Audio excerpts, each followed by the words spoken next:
La palabra del Señor ahora en la lectura del Antiguo Testamento, y no vayan allá, solamente les quiero recordar, nos decía precisamente en Habacuc capítulo 2 versículo 4, nos decía: he aquí que aquel cuya alma no es recta se enorgullece, mas el justo por la fe vivirá, por su fe vivirá. Bueno, hermanos, con eso en mente, yo les pido que vengamos en esta mañana al Nuevo Testamento, la carta del apóstol Pablo a los Efesios, capítulo número 2, carta del apóstol Pablo a los Efesios, capítulo número 2.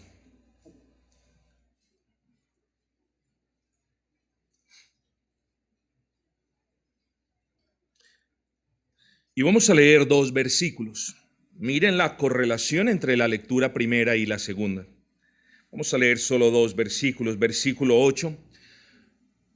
Porque por gracia sois salvos por medio de la fe, y esto no de vosotros, pues es don de Dios, no por obras, para que nadie se gloríe. No por obras, para que nadie se gloríe.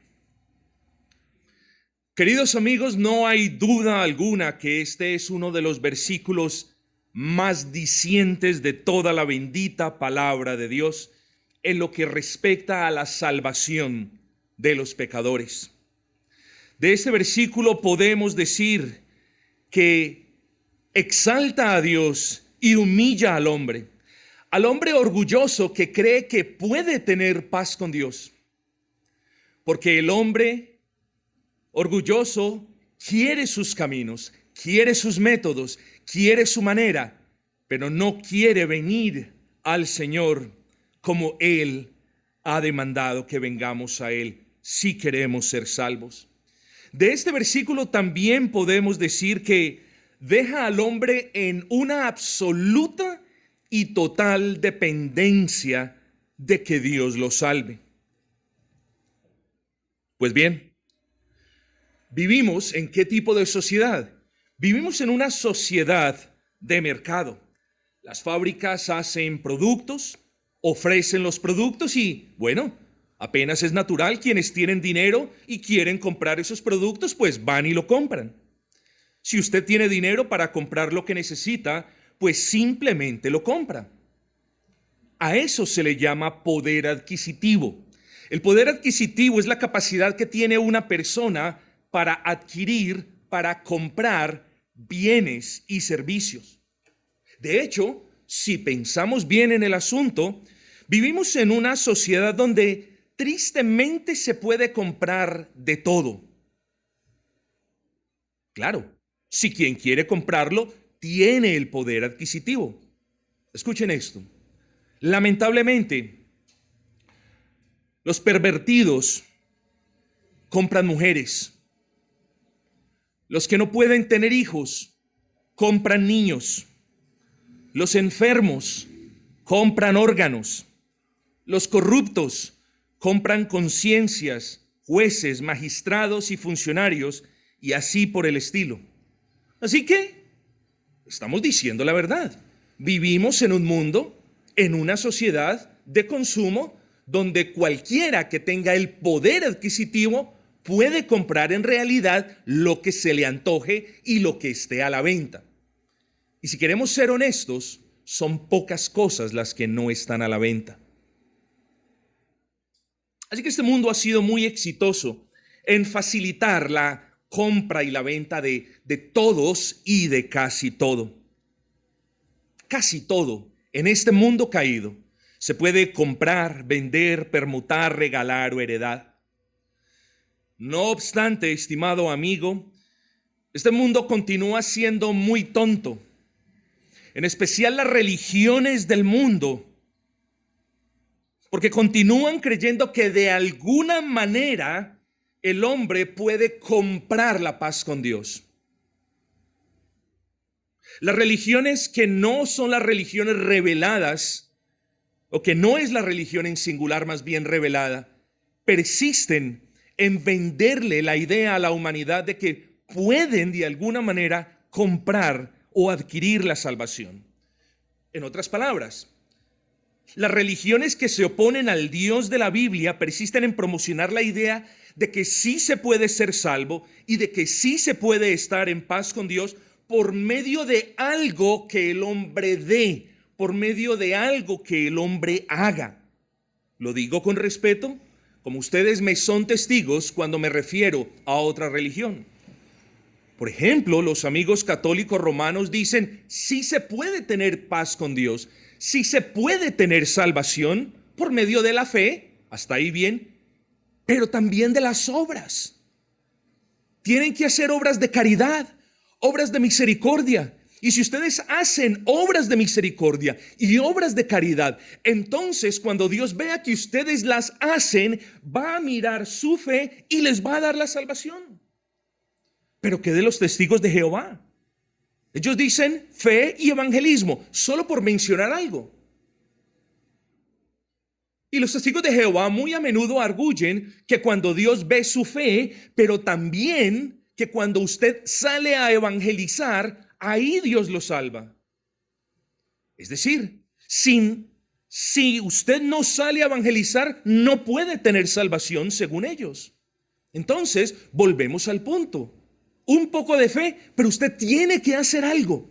Si usted no hace ese algo, no puede tener la salvación. ¿Y qué de los adventistas? Por ejemplo, ellos dicen fe y obediencia perfecta a la ley. Es decir, usted tiene que hacer algo, Dios lo tiene que ver obedeciendo la ley y entonces Él lo salva. Tiene que cumplir un requisito. Son cosas tremendas. Pero ¿qué es lo que dice Dios en su palabra, estimados amigos? No por obras, no por nada de lo que usted haga o deje de hacer, va a ser salvo. Entonces, en el versículo 9, Pablo le dice a los hermanos de la iglesia de Éfeso que ellos fueron salvos, pero no lo fueron por obras. Y luego a continuación dice, porque si hubiese sido por obras, ustedes se estuvieran ufanando, diciendo, es que yo soy salvo por lo que hice. Por eso dice el apóstol, no por obras para que nadie se gloríe. Dios no estableció la salvación de los pecadores por nada de lo que los pecadores puedan hacer para que luego ellos no estén diciendo, es que yo hice esto y por eso fui salvo. Entonces, estos versículos ponen al hombre en total dependencia de Dios. Y por eso el título de este sermón es, quizás quieras la salvación, pero no tienes con qué. No importa si usted es muy inteligente, o si usted es muy pudiente, o si usted viene de una familia de alta alcurnia. No importa quién sea usted, de dónde venga usted, cuál es su estrato social, nada de eso importa. Puede tener todo el poder adquisitivo que quiera, no importa, porque no tiene con qué pagar. No tiene con qué adquirir la salvación que Dios le otorga al pecador. Vamos a hablar un poco de Dios, amigos. Porque antes de predicar el evangelio, quiero que ustedes vengan conmigo y miremos el versículo número 4. Pero Dios que es rico en misericordia. Dios es un Dios de misericordia. Ese es el primer punto que vamos a tratar. La expresión Dios es rico en misericordia es una expresión usada tanto por incrédulos como por creyentes. Los incrédulos deben ser conscientes de cuán grande es su miseria sin Cristo. E incluso si el incrédulo, si aquí hay un incrédulo, si aquí hay alguien que no es cristiano, se lo digo con respeto y con cariño. Usted es un miserable porque está sin Cristo. No obstante su miseria espiritual, y pese a su oposición al Dios Altísimo, Dios le provee a usted el aire que respira, y el pan que come, y el techo que los cubre, y así muchas otras cosas. Eso es misericordia. Misericordia es Dios no dándole a usted el castigo que usted merece. Misericordia es Dios mirando su estado de miseria y proveyéndole algunas gracias comunes, algunas bendiciones que Él derrama sobre buenos y malos.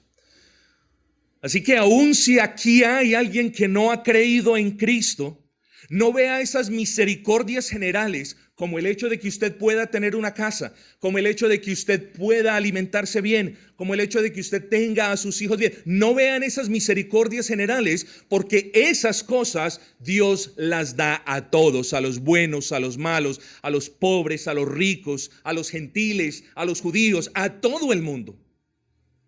No se equivoque. Pero los creyentes también decimos Dios es rico en misericordia. Y lo decimos porque somos conscientes de que siendo merecedores de nada, el Señor nos concede misericordias renovadas cada día. Además de concedernos misericordias generales que mencionamos anteriormente, como el alimento y el vestido, Dios le otorga a sus hijos misericordias mucho más elevadas. Dios le otorga a quienes creen en Cristo misericordias mucho más elevadas, mucho más grandes que esas misericordias generales que acabamos de describir. Pero pese a que tanto los creyentes como los incrédulos pueden decir Dios es rico en misericordia, preste atención a esto. Estamos en el contexto de la carta a los Efesios. Solo los creyentes pueden decir, en medio de la miseria de mi vida en pecado, Él me amó. Solo el creyente puede decir eso. En medio de la miseria de mi vida en pecado, Él me manifestó su amor. Solo el creyente puede decir eso. Entonces nos vemos obligados aquí a hablar del Dios de amor.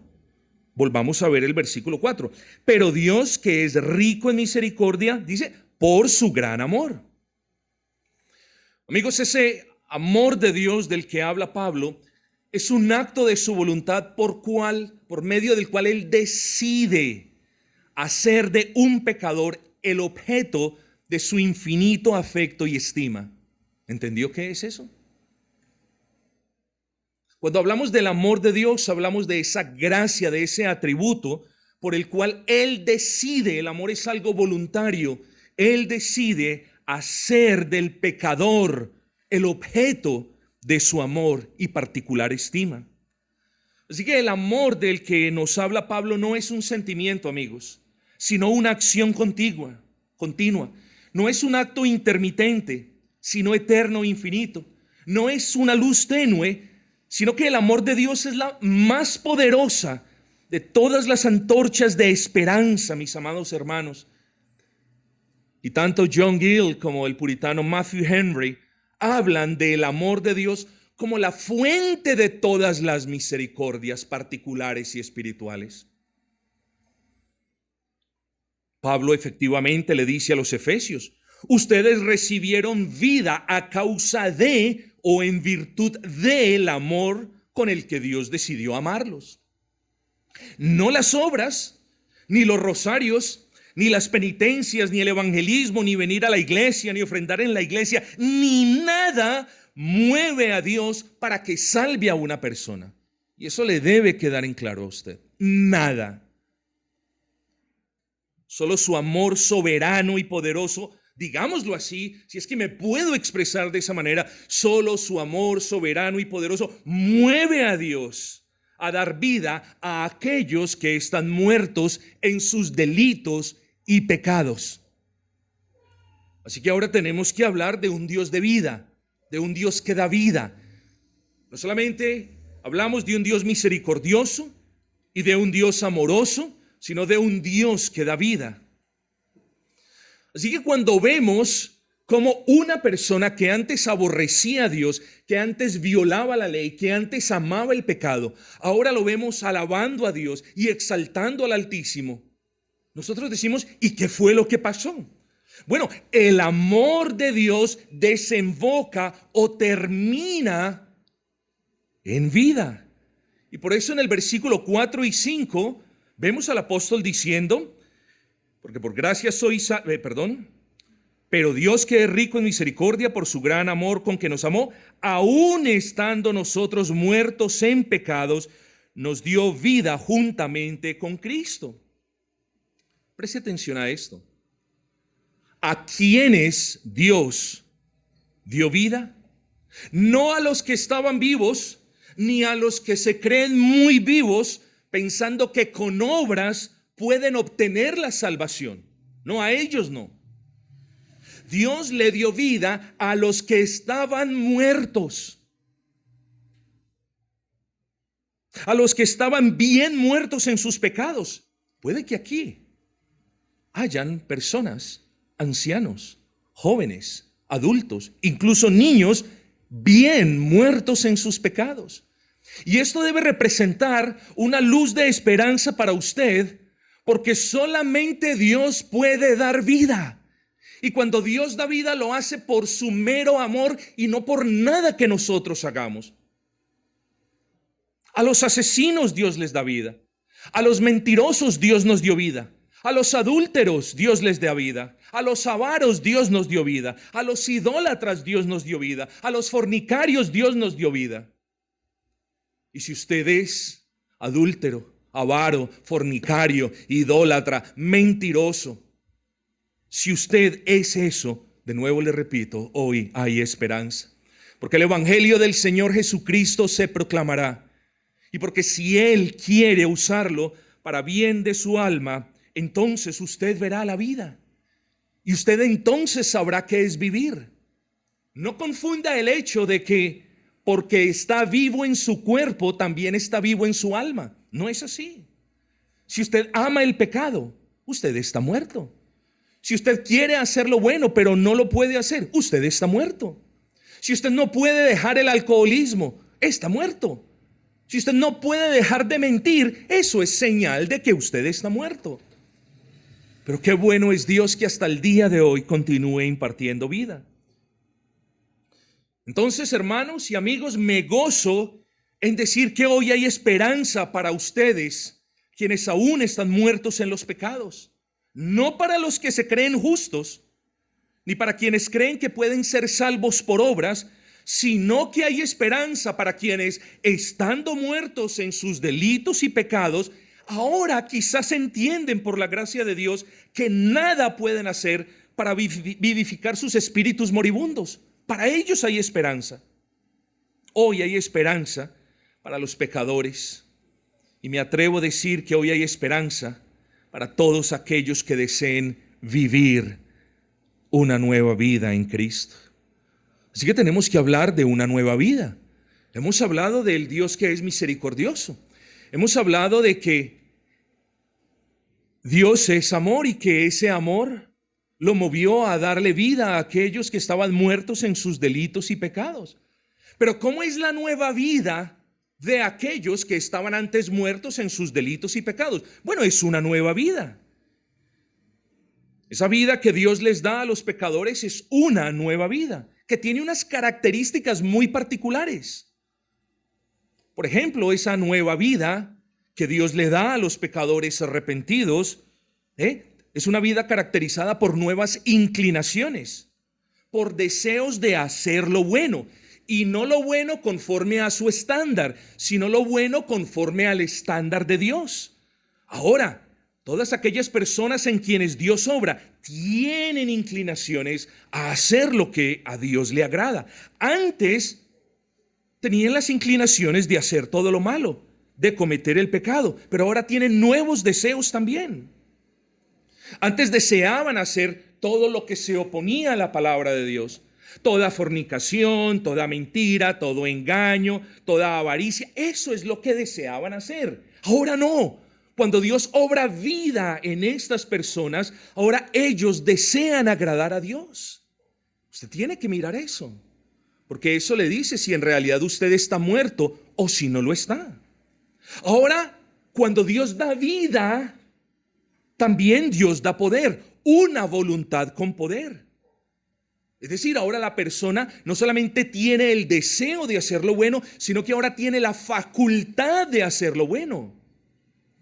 Antes, esa voluntad o su voluntad quizás era esclava del pecado. No podía hacer otra cosa sino el pecado. De repente por ahí tenía algunos destellos de querer dejar el vicio y de repente alguien lo pudo haber dejado, pero lo pudo haber hecho es en sus propias fuerzas. mas no con el poder de Dios. Cuando Dios salva, Dios da poder y Dios permite que las personas no solamente deseen obedecerle, sino que puedan obedecerle. Pero cuando Dios da vida, también da una conciencia renovada. Antes, esa conciencia estaba cauterizada, pero ahora la conciencia tiene la capacidad de escuchar la voz de Dios en ellos y de responder de manera acorde. Ahora la conciencia acusa al que tiene nueva vida cuando hace algo malo y le dice, confirma al que tiene nueva vida que está haciendo lo que es agradable a Dios. Pero una de las cosas que hace Dios cuando da vida o regenera en un argot más doctrinal es que le da a la persona, y quiero que piense atención, porque cuando usted salga de este recinto, usted se va a poder dar cuenta si usted en realidad está muerto o sigue muerto o si usted está vivo. Eso usted se va a dar cuenta cuando salga de este recinto. Y yo le voy a decir por qué. Porque cuando en realidad Dios le da vida a alguien, esa persona ahora tiene la capacidad de comprender cuestiones espirituales. Cuando Dios regenera, renueva, revive el corazón de una persona, ahora esa persona puede comprender el evangelio. Ahora esa persona entiende que es merecedor de la ira de Dios. Ahora esa persona puede ver sus pecados y puede entender que sus pecados merecen un pago. Y es el pago de la muerte, del castigo eterno. Ahora esa persona comprende que pese a su poder adquisitivo, no puede comprar la salvación. Y ahora esa persona finalmente entiende que hay esperanza solo en la persona de Cristo, porque es el nombre de Cristo, el único nombre dado a todos los habitantes de la tierra para que ellos puedan ser salvos. Esa persona va a entender eso. Esa nueva vida, tal y como su nombre lo indica, no es una vida con algunos cambios aquí y allá, como el parche que usted le coloca a un pantalón roto. Esa nueva vida que Dios da ni siquiera es una vida diferente, hermanos y amigos. Es una vida totalmente opuesta a la anterior. Ahí usted se da cuenta si Dios le ha dado una nueva vida. Si usted sale de aquí, de este recinto, sin comprender que usted es una persona necesitada de Dios, sin comprender que sus pecados merecen el castigo de Dios y sin comprender que solamente en Cristo está la salvación, usted ya sabe que está muerto en sus delitos y pecados. De nuevo, nos pone todo esto en total dependencia de Dios. Así que les pregunto, estimados amigos, ¿qué van a hacer el día de hoy? A los que no han creído en Cristo, ¿qué es lo que van a hacer? Algunos estarán gozosos de continuar muertos. Qué cosa tan extraña. Algunos saldrán de este lugar tranquilos, sabiendo que están muertos espiritualmente y sin hacer nada al respecto. Quizás entre ustedes, hay alguno entre ustedes que quiere continuar inútilmente intentando sobornar a Dios con limosnas u ofrendas. ¿Quieren seguir creyendo que pueden estar en paz con Dios haciendo obras de caridad? Yo no quiero ser fatalistas, pero si usted no ha creído en Cristo, su situación es difícil, amigo. Puede que hoy usted esté buscando ser salvo y que aún quiera ser salvo, pero con lo dicho por el apóstol Pablo en el versículo 9, no es por obras. Usted tiene que entender, yo le pido que entienda que usted no tiene con qué ser salvo. No tiene con qué. Y la pregunta es, si usted no tiene con qué ser salvo, ¿qué puede hacer para ser salvo? Bueno, lo único que usted puede hacer es pedirle a Dios que lo salve. Es lo único que puede hacer. Hemos dicho que usted no puede darle a Dios nada porque Él no necesita nada de usted. pero también quiero decirle que sí puede recibir de Él todo. Y hoy, amigos, estoy gozoso de repetirle que hay esperanza para el más grande de los ladrones, para el más fervoroso de los idólatras, para el más empecinado de los mentirosos, y si usted es así, también para el más sucio de los fornicarios.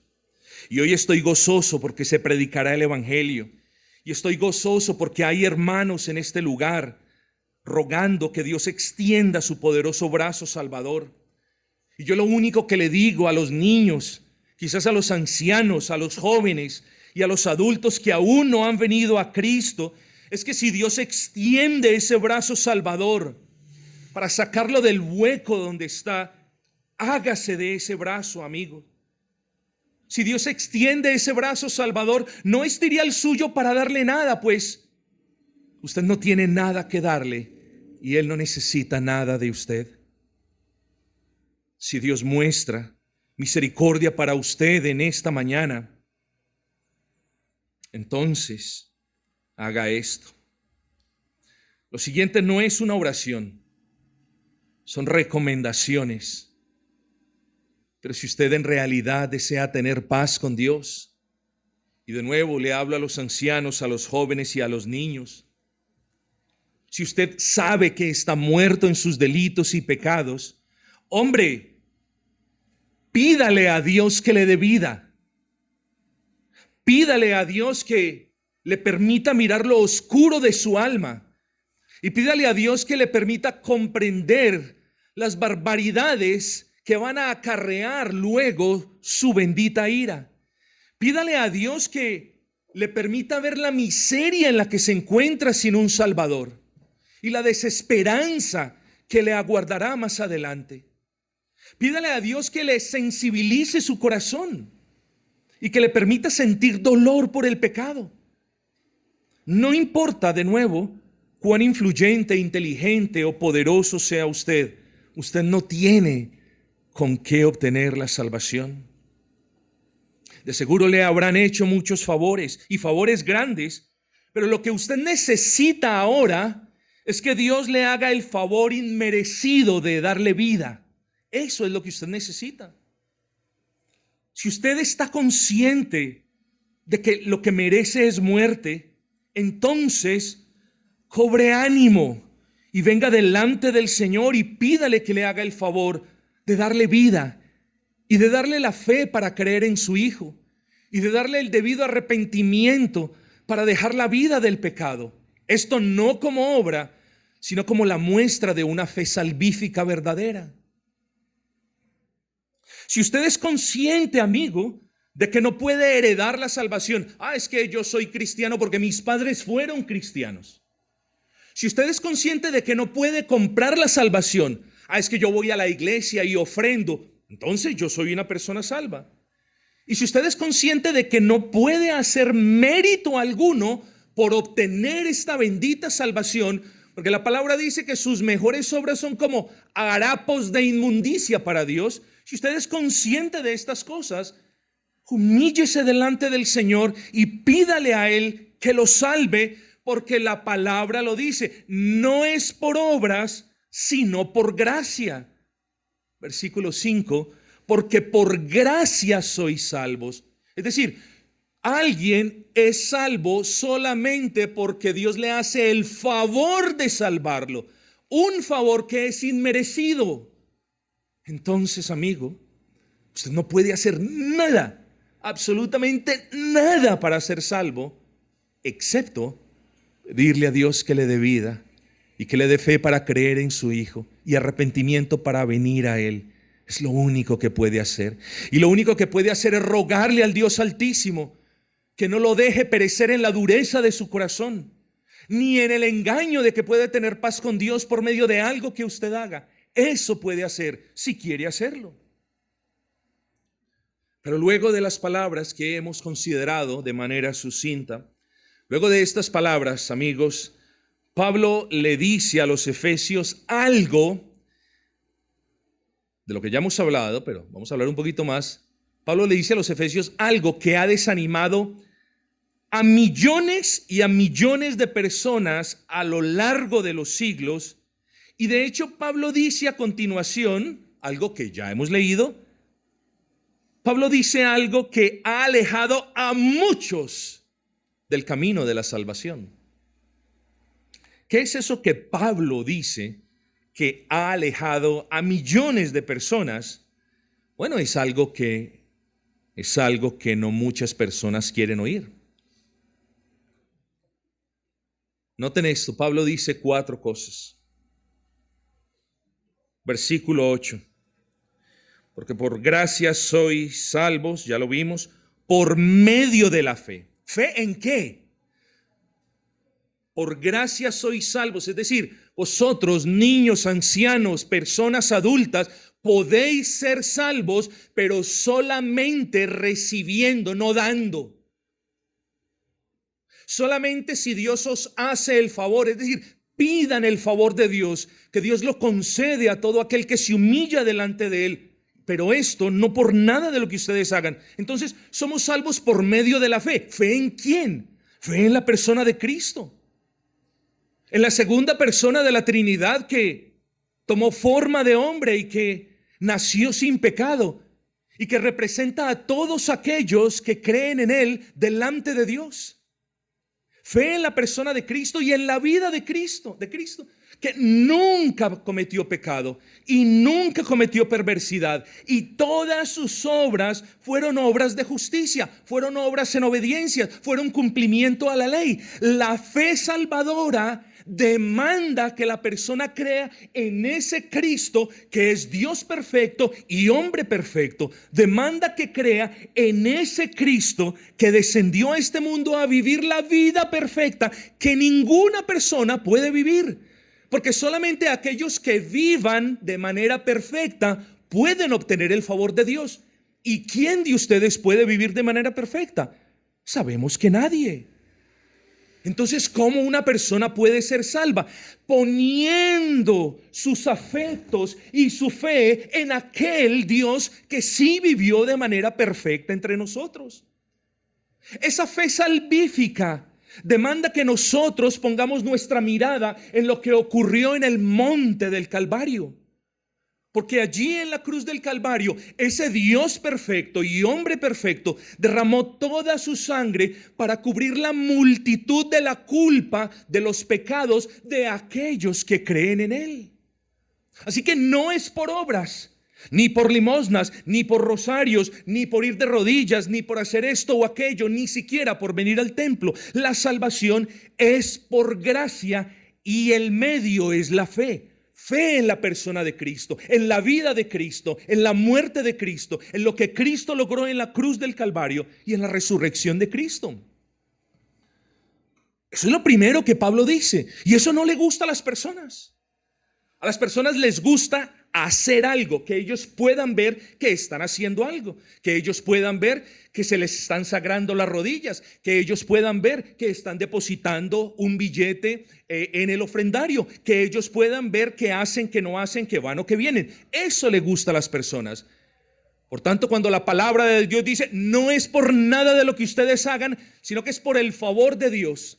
No es por nada de lo que ustedes hagan, sino que es por la fe.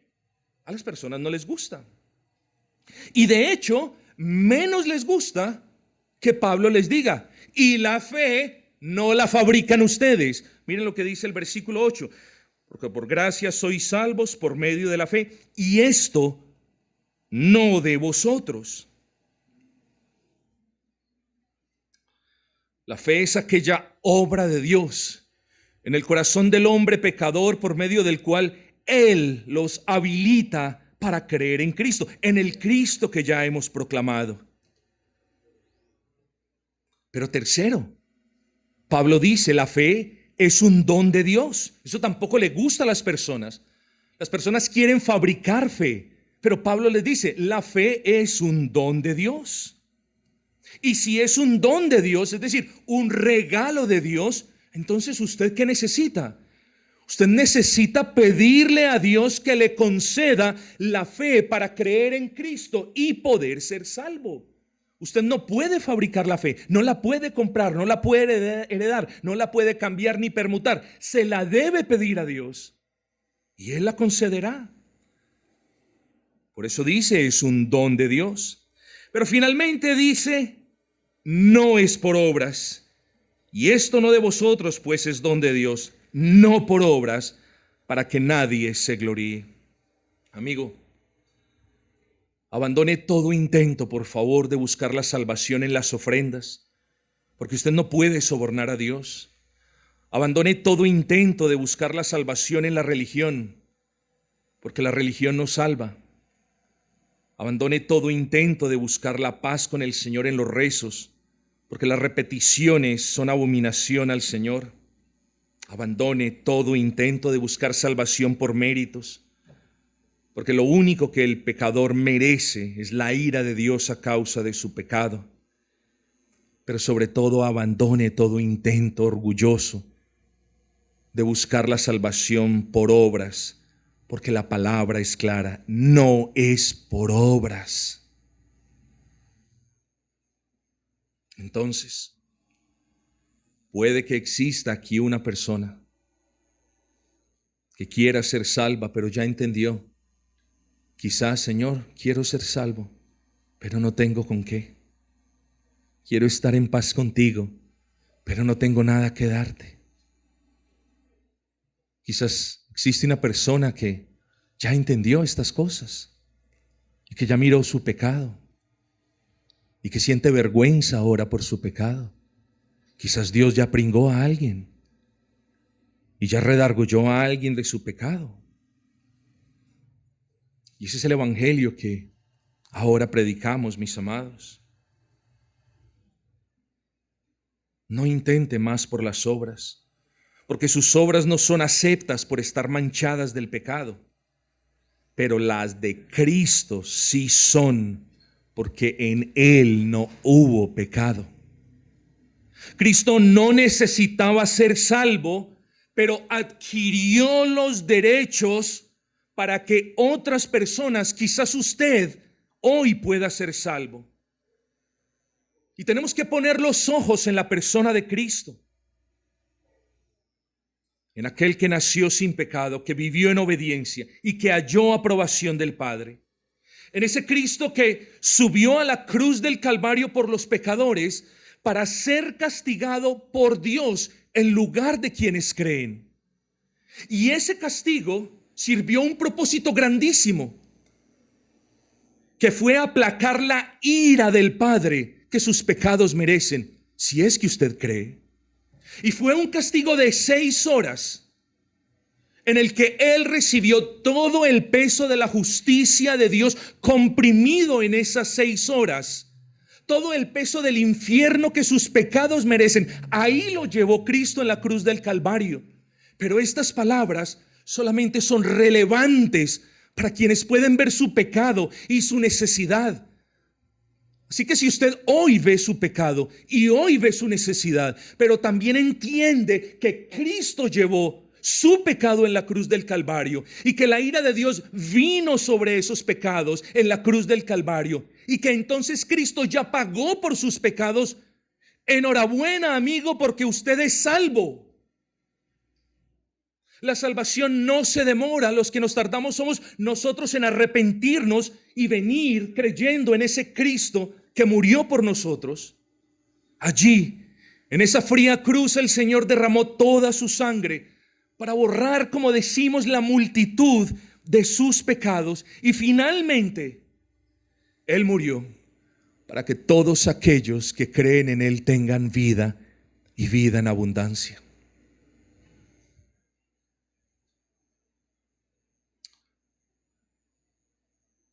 Si Dios le ha dado vida a usted en esta mañana, yo le invito a que venga al Señor y venga confesando sus faltas y transgresiones. Y lo que viene a continuación no es una oración, es más bien una recomendación. Y ven humillado y dile: Señor, sé que no merezco nada sino el castigo de tu ira, pero he creído que eres un Dios misericordioso y he creído que me amas. Y he creído que por tu amor tengo vida. Y la prueba de que tengo vida es que pude ver mis pecados y pude entender mis faltas y pude comprender que merezco tu castigo. Pero Señor, también he creído que tu amor se ha manifestado en mi corazón por medio de la fe. Y ahora creo en tu Hijo y sé quién es Él. Y sé que llevó mis pecados en la cruz del Calvario. Y sé que ya fueron mis pecados saldados. No te debo nada, Señor. La fe lleva al pecador a estar en paz con Dios. Si usted ha entendido este evangelio, si usted ha abrazado el evangelio, si usted ha venido al Señor en fe y en arrepentimiento, usted es salvo. Y con esta frase termino. Todo lo que hemos dicho hasta este punto no les gusta a aquellos que quieren las obras. No les gusta. A los que piensan que hay caminos diferentes a este, o por obras, o por limosnas, o por penitencias, o por cualquier otra cosa, este camino de la fe no les gusta. Si usted ha entendido esto, venga al Señor. Venga a aquel Dios que ya no está ofendido con aquellos que creen en su Hijo. Venga confiado delante de aquel Señor que ya no impartirá castigo sobre usted porque usted creyó en el Cristo que llevó su castigo.